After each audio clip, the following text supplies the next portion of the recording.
two nations pulling for their champion. In one corner stood Emanuel Navarrete, the Mexican title holder making the fourth defense of the sport. In the other stood Charly Suarez, the #1 contender from the Philippines, a decorated Olympic pedigree boxer and active member. It would trigger an automatic promotion within his country's military, transforming an already extraordinary achievement into something that would alter the entire shape of his life back home. From the opening bell, the fight settled into the rhythm that would define the entire night. Suarez, dictating pace early, pushed forward into Navarrete's space, refusing to let the champion set the terms of engagement the way he preferred.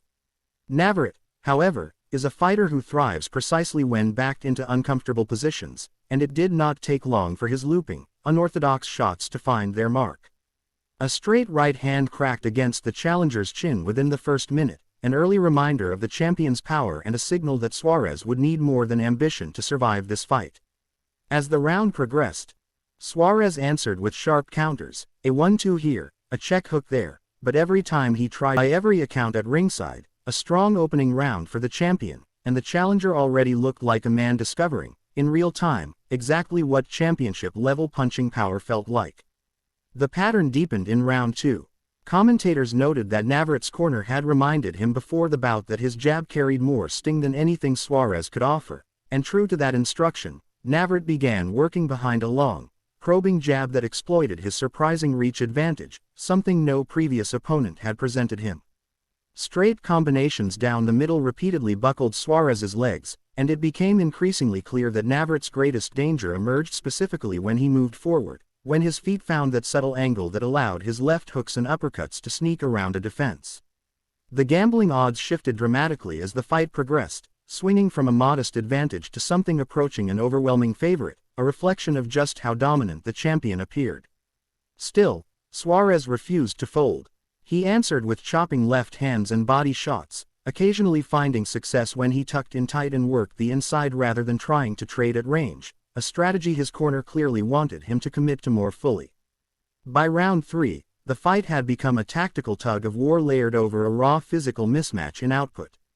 Suarez, drawing on the discipline of his Olympic background, appeared to be executing something close to a scripted game plan, pressing forward, working the body, occasionally landing left hooks that visibly registered.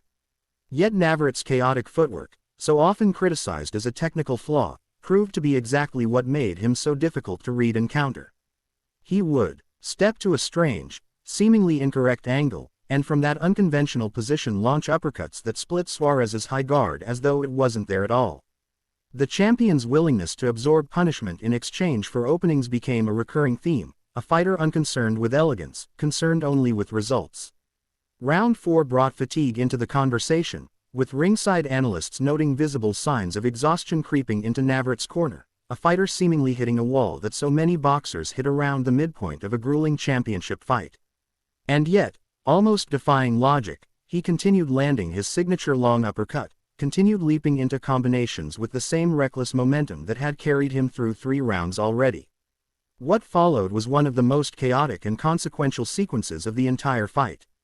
As the two men clashed in close quarters, a swiveling exchange sent their heads crashing together, an incident that would ultimately alter the entire trajectory of the contest. In the moments immediately following, blood began streaming from a cut near Navarrete's eye, and the broadcast booth erupted into an extended, genuinely uncertain debate about its cause. Commentators, gifted with instant replay available under California's Athletic Commission rules, pored over the footage from multiple angles, flip-flopping in real time between believing it was a clean punch and believing it was the accidental clash of skulls. It was messy, tense, and utterly compelling, television at its most unscripted. The blood streaming down Navarrete's face seemed only to intensify the challenger's aggression, as Suarez, sensing an opportunity, pressed harder, throwing with more urgency, seemingly aware that a wounded champion represented his clearest path to an upset. Both men traded heavy shots after the bell in several instances, drawing warnings from the referee for rabbit punches and shots to the back of the head, further evidence of how frantic and emotionally charged the fight had become. The California State Athletic Commission ultimately ruled the cut the product of an accidental headbutt, a determination that would prove decisive in how the fight's conclusion was scored. Navarrete's corner, working urgently between rounds, acknowledged the severity of the wound even as they insisted it remained manageable, though the visual evidence told a more alarming story with every passing round. Despite the damage, the champion continued fighting with the same reckless bravery that had defined his career, throwing combinations, absorbing counters, occasionally appearing dazed from head clashes yet always finding a way to answer. Suarez, to his enormous credit, refused to relent. He continued working behind sharp combinations, landing crisp left hooks, occasionally staggering the bleeding champion, proving that whatever gap existed between them in world title experience, it did not exist in harder conditioning.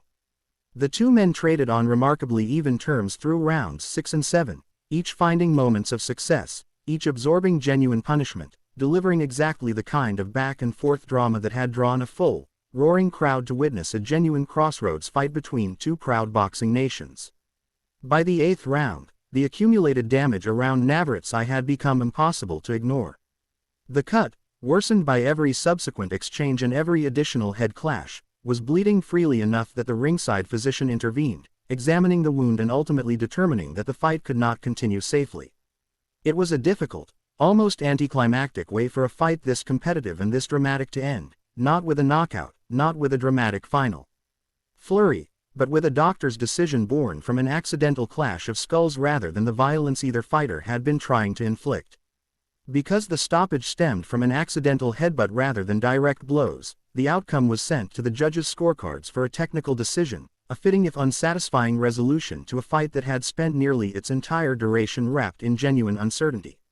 When the scores were read, all three judges favored the champion, with tallies of 78-75 and two identical cards of 77-76, numbers that reflected just how close and competitive the action had truly been, even as they confirmed Navarrete's overall command of the contest. And so Emanuel Navarrete walked away still the WBO Junior Lightweight World Champion, his fourth defense secured not through knockout brilliance but through grit, unorthodox danger, and the kind of chaotic championship resolve that has become his trademark. For Charly Suarez, the outcome was undoubtedly painful, an early and unwanted end to a fight he had waged with genuine courage and tactical discipline, denied the chance to fully test whether his pressure and Olympic pedigree could have carried him across the finish line. Yet even in defeat, his performance elevated his standing, proving to a national and international audience that he belonged at this level, that the gap between contender and champion was far narrower than many had assumed heading into the night. The blood, the controversy over headbutt versus punch, the shifting momentum, the sheer physical toll etched across both men's faces by the final bell, all of it combined to produce one of those fights that lingers in memory long after the official verdict fades, a reminder of just how unpredictable and unforgiving championship boxing can be. What did you make of the finish, and do you believe the outcome would have changed had the fight been allowed to continue past round 8? Let us know your thoughts in the comments below, and if you enjoyed reliving this wild night of championship boxing, don't forget to like this video and subscribe for more breakdowns of the biggest fights in the sport.